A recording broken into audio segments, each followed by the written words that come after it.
que une des forces et une difficulté aussi de l'ANAE, c'est de proposer des espaces de loisirs mais sans stigmatiser le handicap.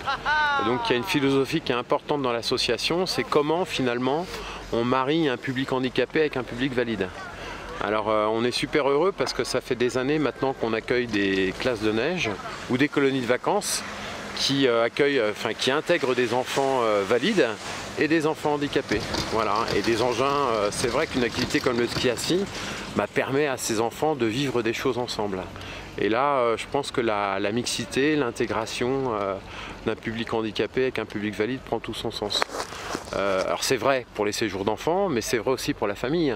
Parce que quand une famille se retrouve avec son enfant handicapé, du coup c'est la fratrie qui peut venir skier avec lui, c'est aussi les cousins, c'est les grands-parents, c'est les voisins. Donc voilà, l'activité est tellement bien intégrée, vous avez remarqué, hein, on passe comme un skieur valide, il n'y a aucune différence. Donc du coup on peut vivre des choses ensemble.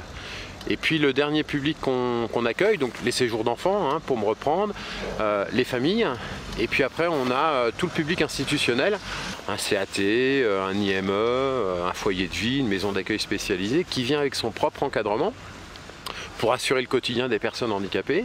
Et puis l'ANAE, elle va assurer une prestation hôtelière, donc forcément avec un hébergement accessible, mais aussi les activités, le matériel et l'encadrement. Il ne faut pas oublier aussi une dimension de service. Vous arrivez à la gare avec un fauteuil, il vous faut un camion adapté pour venir vous chercher. Voilà, ça c'est un service que peut proposer l'ANAE. Vous arrivez, il y a quand même des personnes handicapées qui ont besoin d'un lit médicalisé.